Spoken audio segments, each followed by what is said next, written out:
All right, we're going to do a couple of different things. I'm sure that you will have a lot of questions, and hopefully we can answer as many as we can. But we have sent out 2 nixles, Danny?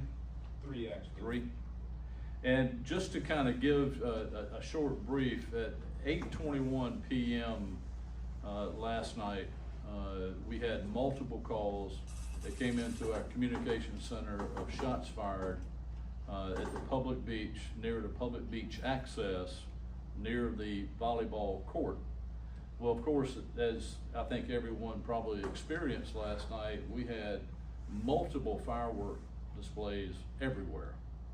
Every backyard, every community center, and throughout the county. But in this particular case, we had multiple calls. Within 17 seconds of the actual calls that came in our communication center, we had deputy sheriffs at the scene. And once they got on scene, they were able to determine that this is not a fireworks issue. This is actually a gunfire with multiple victims. So they spent, as quick as possible, the majority of the time early on, just making sure that we could identify victims and remove those victims from the beach area while still waiting on EMS to arrive. I mean, they were there that quick, and this thing unfolded that fast. We had information shortly thereafter, after the officers got on scene, of potential suspects, multiple suspects coming from different witnesses, to include different vehicles that were possibly involved in the incident. We were able to upload that information onto the town's flock camera system, which we're very proud of, and which proves as we go through this and what exactly it can do and what it does do. At 9:02 p.m., flock cameras pick up our suspect vehicle on Pope Avenue. At 9:07 p.m., our deputies made a traffic stop on the Cross Island, almost in the center of the Fraser Bridge. 6 occupants in the vehicle. All 6 occupants were detained. The vehicle was towed. Those occupants were brought here to the Hilton Head substation. They were interviewed. And as a result of the interviews last night and throughout the day, 13 criminal charges were made on 6 individuals. And if I get that number wrong, I'll have to make sure. Yes, 6. Well, 5 potential. We have one other suspect that we're still identifying, and hopefully there will be charges on that as well. We have 8 victims in this particular case. The victims suffered gunshot wounds, a variety of them.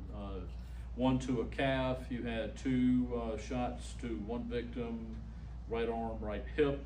1 shot left arm to another victim. 1 shot to a grazing wound to the head on another victim, and 1 shot in the shoulder blade.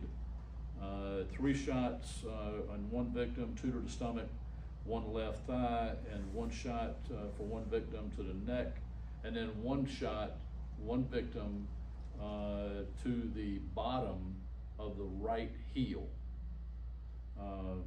I'm not going to name those victims.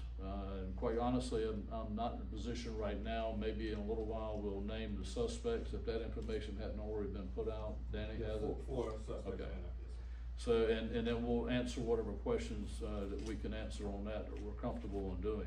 I've got the mayor here with me as well, Alan Perry, and members of council, and the town administrator.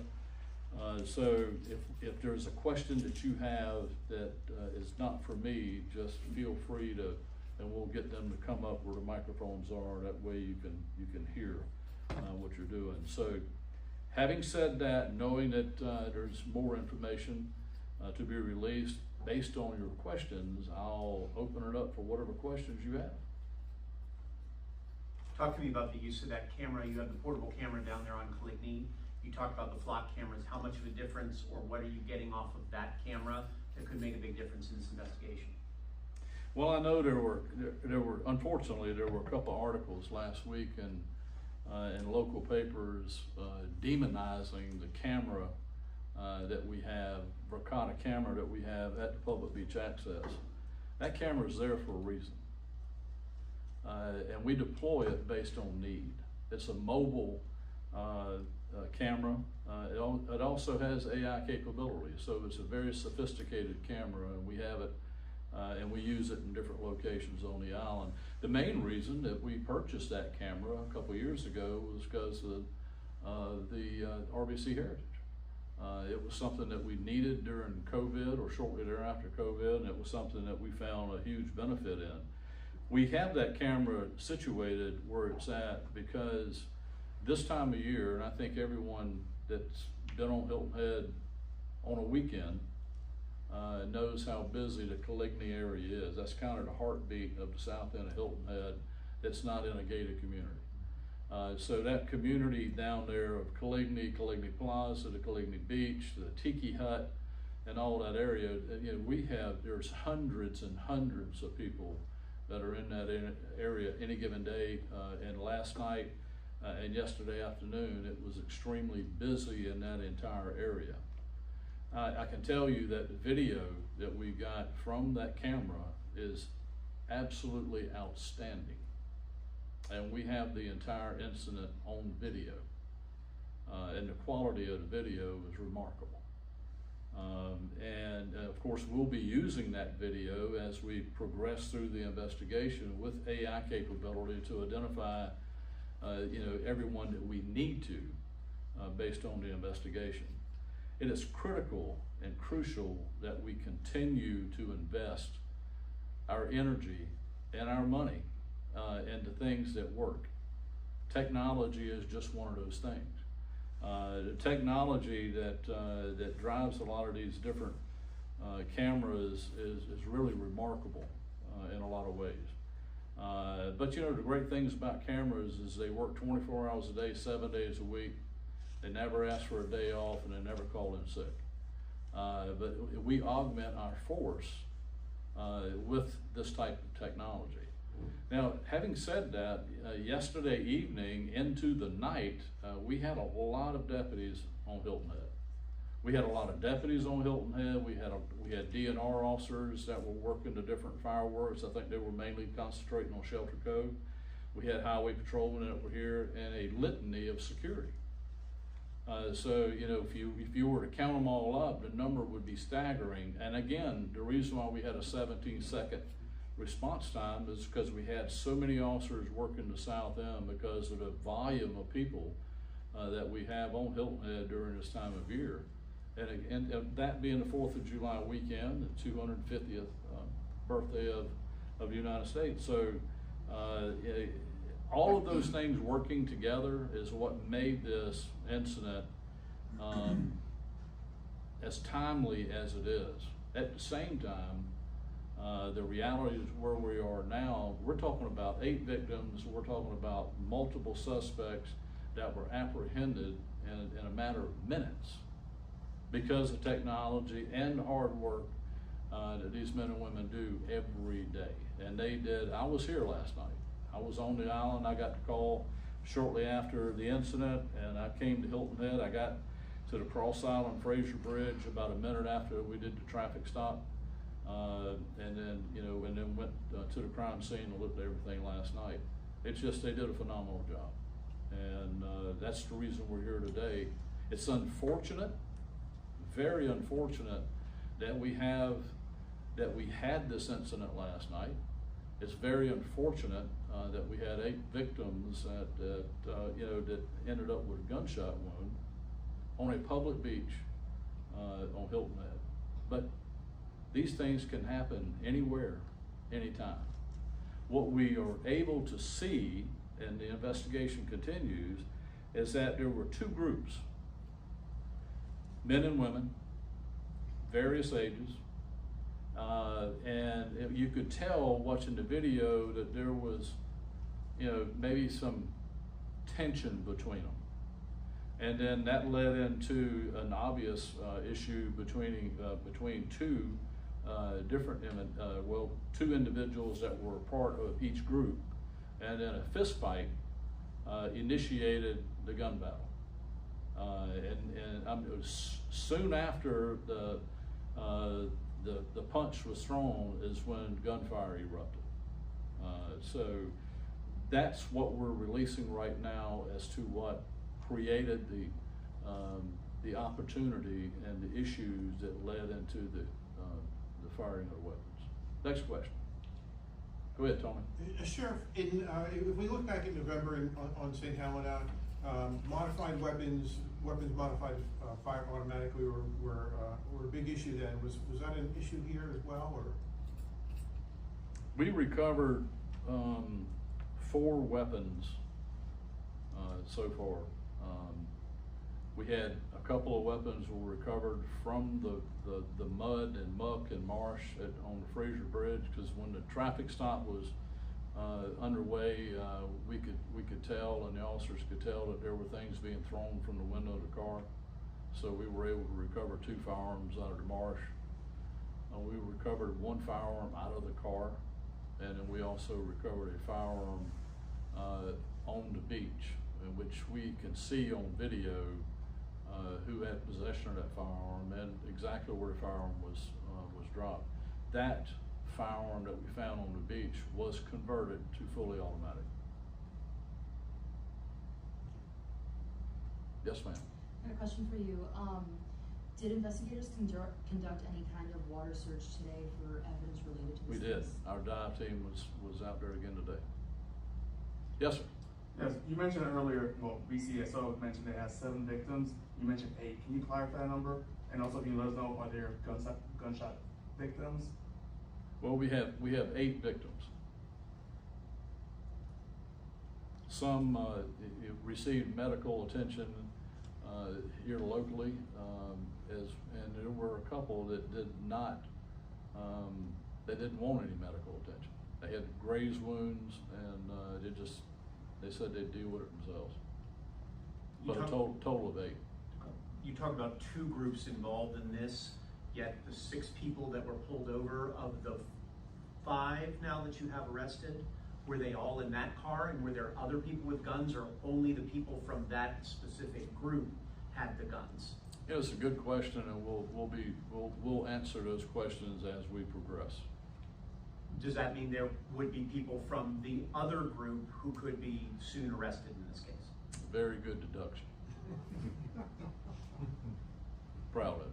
Yes, ma'am. It's being referred to as 2 opposing groups. Have you looked into this in any connection with gang activity or gang violence? Well, you know, that's a part of what we look at.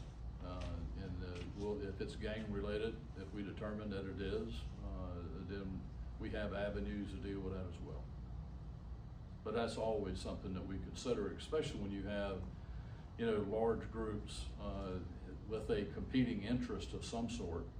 A lot of times it's either a neighborhood dispute, or it's, you know, some other issue, or it's kind of gang related. But we're not in a position to say that right at this moment. And I know that this summer there are higher levels and, you know, higher cases of gang initiation among teenagers. And I know the 4 or 5 suspects that their identities have been released were all in their teens. What message do you have for teens and their parents about, you know, these summer months, staying safe, kind of keeping out of trouble? What would you have to say to those residents? You know, that would be a good story to do, because there's a lot that I could say about that. You know, there is so much that you have to look at. I mean, you have the south end of Hilton Head, you have the summertime, you have 4th of July weekend, you have and this crew right here that we're dealing with, out of both groups that we can tell, I mean, they're between 17 and 19 years of age. Why are they on Hilton Head, on the south end of Hilton Head at 8:20 in the evening? You know, they're not dressed to go to the beach. You know, they're here for other reasons.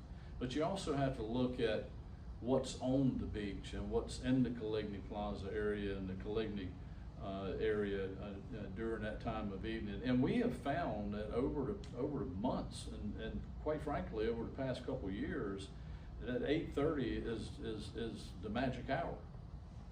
And it just seems like it's right there at sundown. And look, there's a lot of that. I tell you what, and I think you can use your imagination, and I know everyone does. Why would you go to the beach at 8:30? The sun's gone down. Why would you go to 17, 18 years old? Why would you go to the Coligny Plaza area, to Coligny Beach at that age? Why are you there? I think you can figure it out. I mean, there's a reason that people go there, and there's an attraction to why people are there. So it's a very popular beach. It's a very popular, Coligny is extremely popular. Again, that is the heartbeat of the south end of Hilton Head. And during the summertime, it is the heartbeat. The Tiki Hut is the Tiki Hut. Everyone wants to go to the Tiki Hut. So, yes, sir.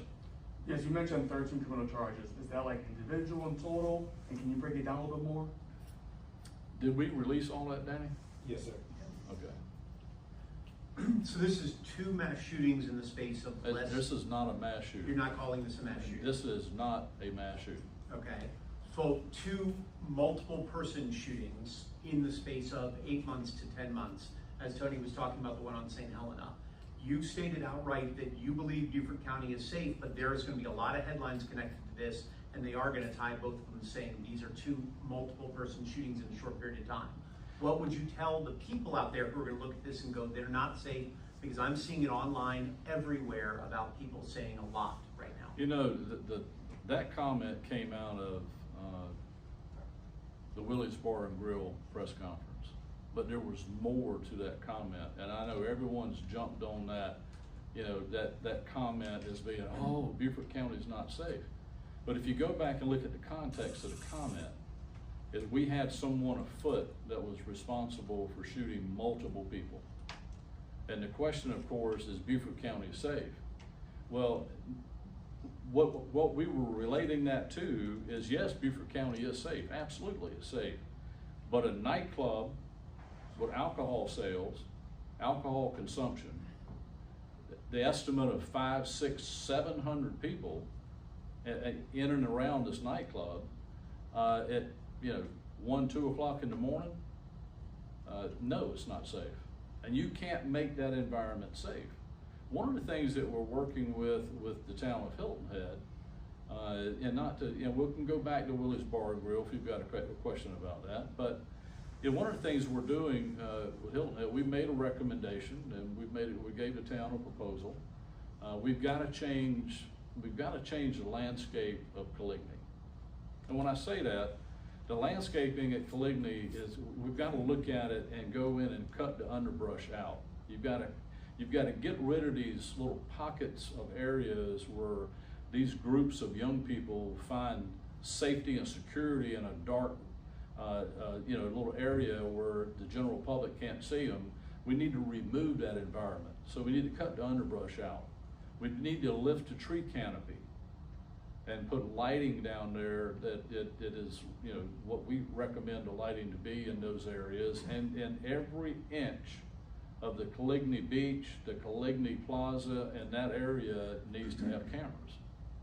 And the proposal that we have is to reduce the landscape underbrush, lift the canopy, add lighting, and add cameras.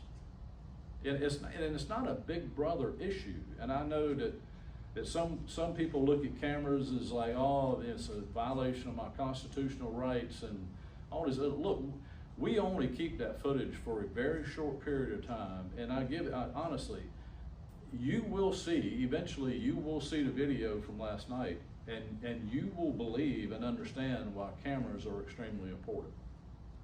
But it's also a deterrent to crime. Now, this particular camera last night is very obvious. I don't know if those who were involved in the shooting just didn't think it worked, or if it was a dummy camera. But it happened right. It could not have happened more center of that camera. So we need to learn from this. There is a huge benefit for the investigators that are in the back of the room to have that video to be able to analyze the incident, identify those involved, and it's evidence to those that we've got current charges with. But take that incident last night and apply it to the entire area around Coligny and see the benefit of what these cameras can do. See the benefit of lighting, see the benefit of less underbrush, and having the cameras there in case something happens. But the deterrent side on that too is more people that know about the cameras and then know the fact that we're using them will deter them from committing crimes in that area. Now, does it move them to another spot? Well, we've always done that on Hilton Head. We've always herded young people from one spot to the other because honestly, there's not a lot for young people to do on Hilton Head. Never had. I grew up here. So when I go back to my 16, 17, 18-year-old days on Hilton Head, unless you played golf or played tennis and you were too young to go to a nightclub, and I think they had one on Hilton Head back during that time, there was not a whole lot for 17, 18, 19-year-old folks to do. So I'm not saying the town needs to create more opportunities for them. That is entirely left up to the town. But on the public safety front, we identify what we call the hot spots, and then we use technology and law enforcement officers to go in and work those hot spots. We've got to be more, and I don't want to use the word. Well, let me use the word. I'll use the word anyway. Public safety, the town, law enforcement. We have to be more aggressive in how we police our community. And technology is one of those things that is used and it works. And if citizens think that they have that it's not appealing to be seen on camera, you know, there's no one utilizing those cameras for anything other than public safety. Yeah, no one's using them for any personal gain or anything like that. So they're great. They're great technology. Yes, ma'am. You said that 8 people were shot. A mass shooting is defined as 3 or more people. What makes this event not a mass shooting? Well, it depends on who the intended target is. We know that one of our bad guys was shot. The other 7 just on the beach.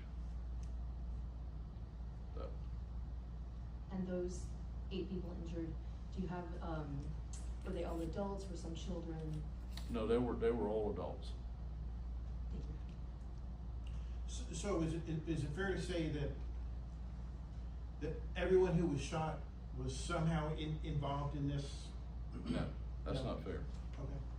It just happened to be people.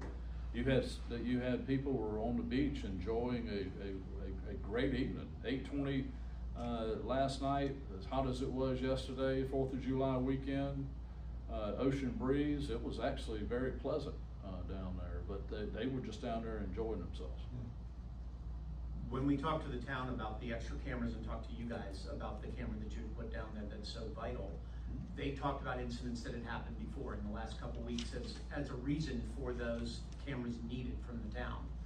Beyond cameras, if that happened last week or 2 weeks, this one happened on top of it, is there need for boots on the ground or more deputies or something else down in that area specifically to try to break this up before something happens, beyond the cameras?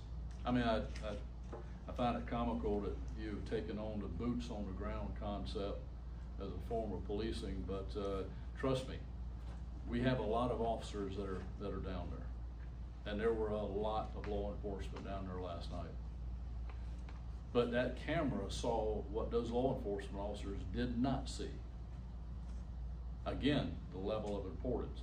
You can take law enforcement on Hilton Head. There is a lot of law enforcement on Hilton Head. Every gated community has private security. You have the troopers that are on the island looking for a DUI and working wrecks and doing all the things that they do. DNR is doing their job.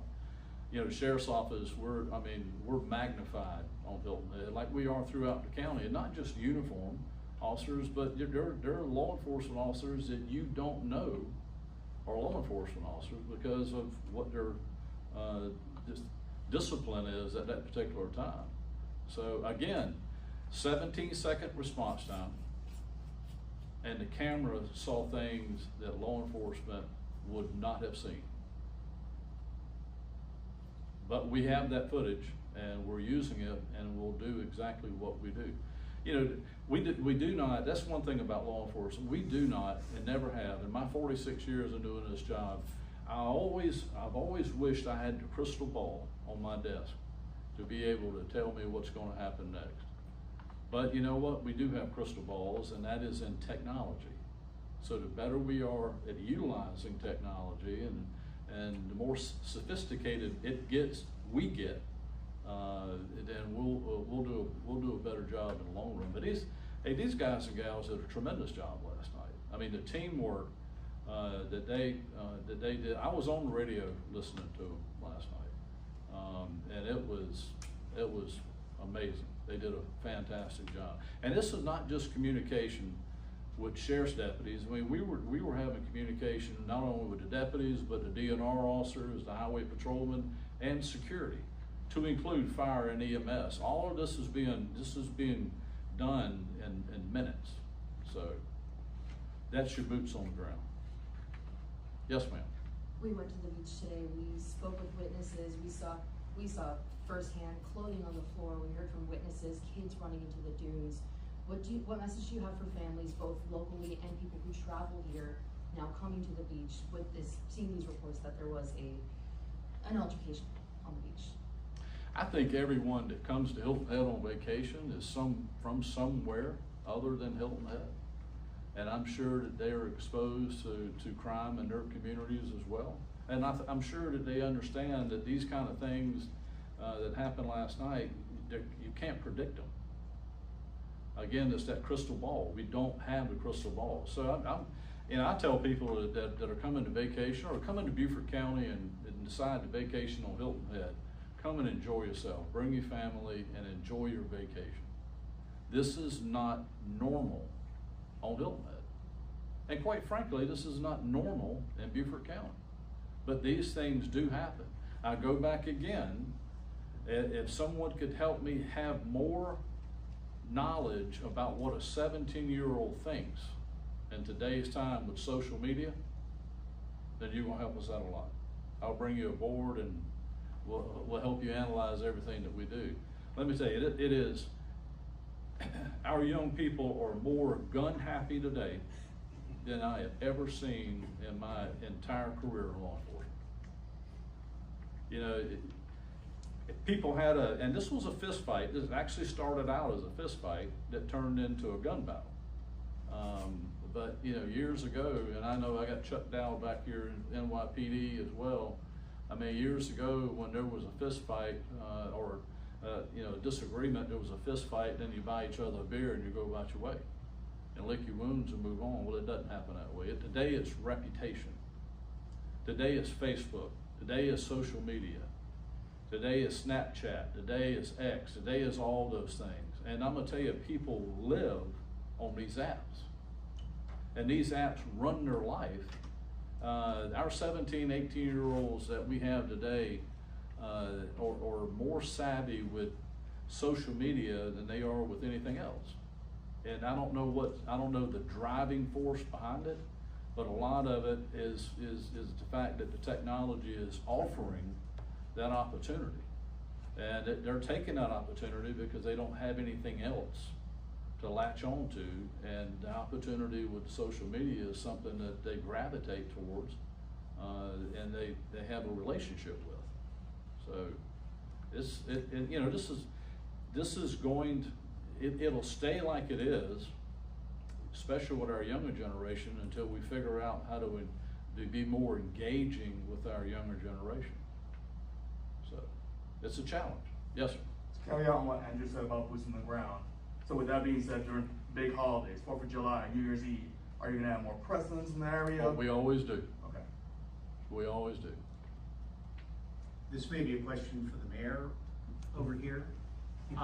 Notwithstanding what seems like an incredibly quick response in this case from you guys, no matter when an incident like this happens on Hilton Head Island, people come out of the woodwork and immediately say, Hilton Head Island needs its own police force. Mm-hmm. Does this change anything? Does this bring that back into the conversation for those people out there who continue to echo this comment? I think what it brings to the forefront is a more in-depth conversation between council and the sheriff's office. What is being provided? What are the expectations of what we're looking for? How does technology work in conjunction with that?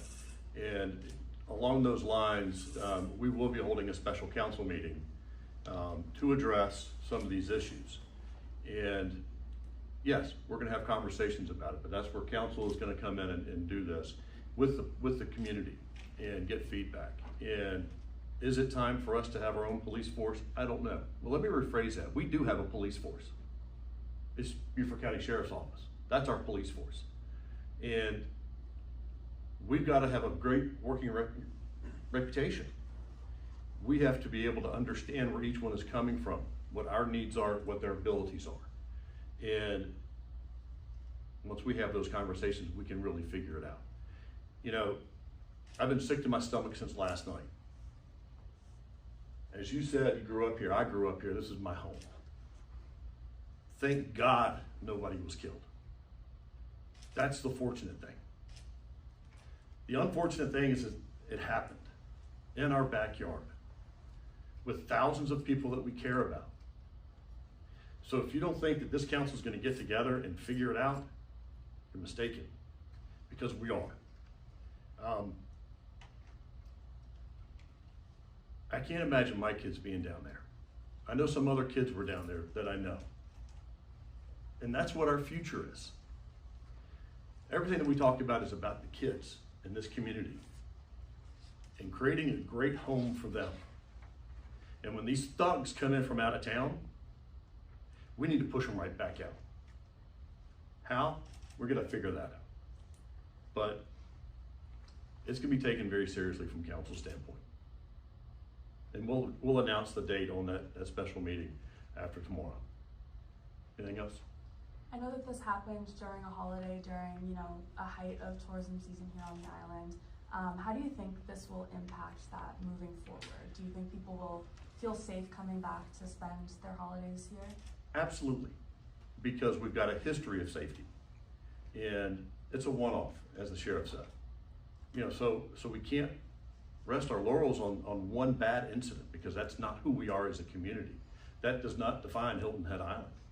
It doesn't define the Low Country. So yes, I think we'll be fine. But if we don't do something as a council, then we won't be fine. Anything else? Great. Thank you.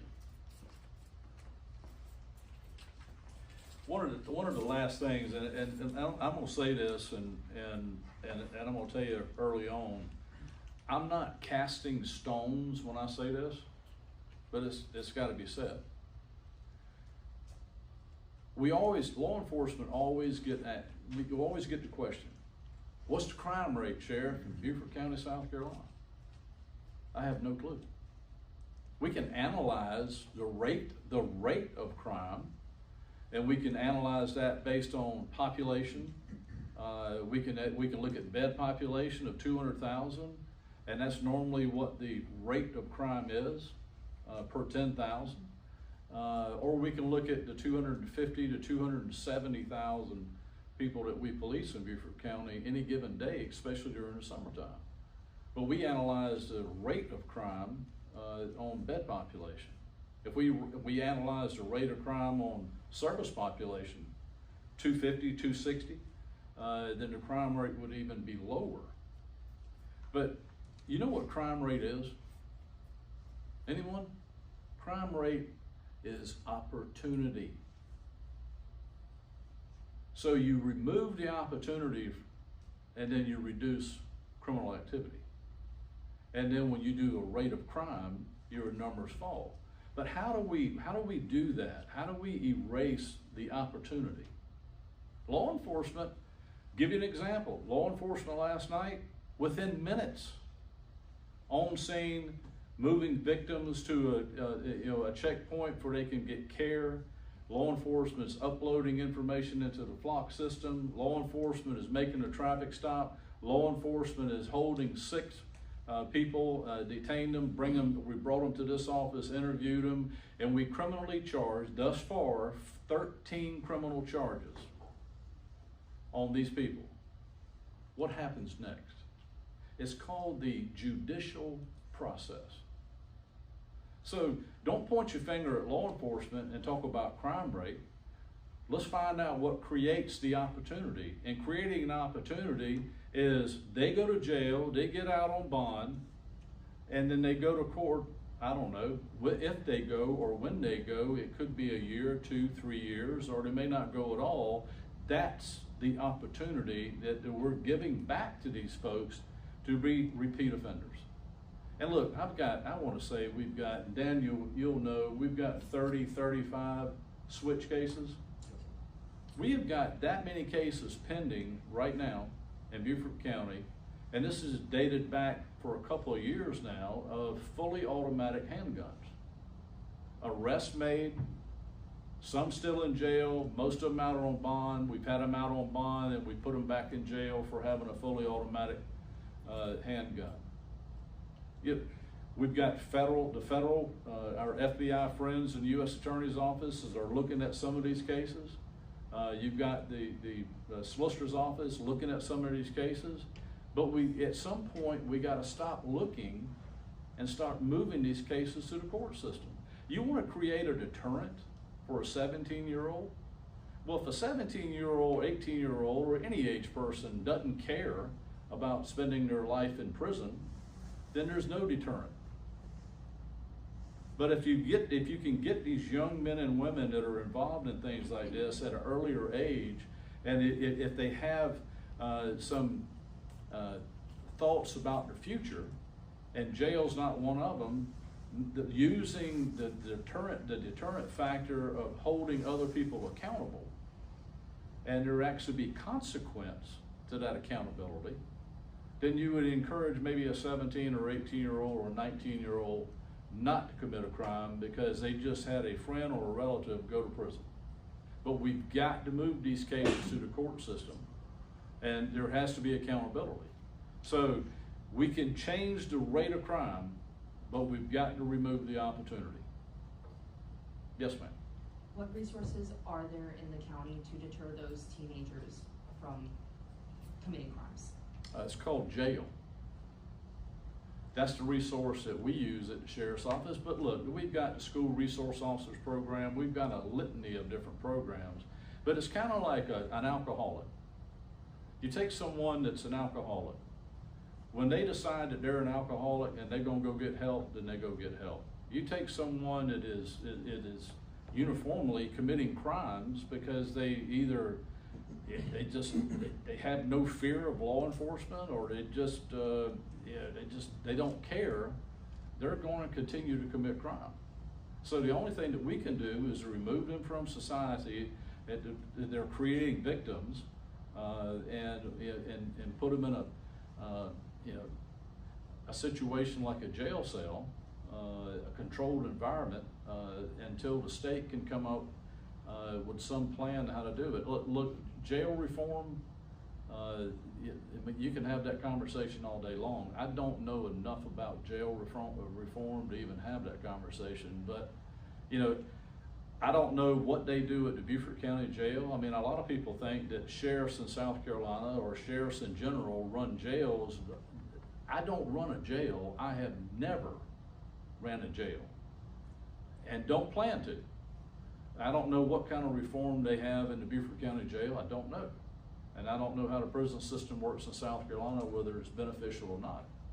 But there's a lot that we can do at the local level. We work closely with the solicitor's office. We work closely with the U.S. Attorney's office. And I know that the town of Hilton Head has a relationship with the solicitor's office as well. But, and I'm not blaming magistrates on bond settings. I'm not pointing my finger at everyone. Collectively, we can all do better, but we've got to move the system along. It's got to move forward. And then we move it forward, then maybe we can start, one, holding people accountable for the crimes that they have been involved in, but we also have to use some of that as a deterrence for this younger generation to see that maybe jail and prison is really not the place I need to go. So it's a bigger picture.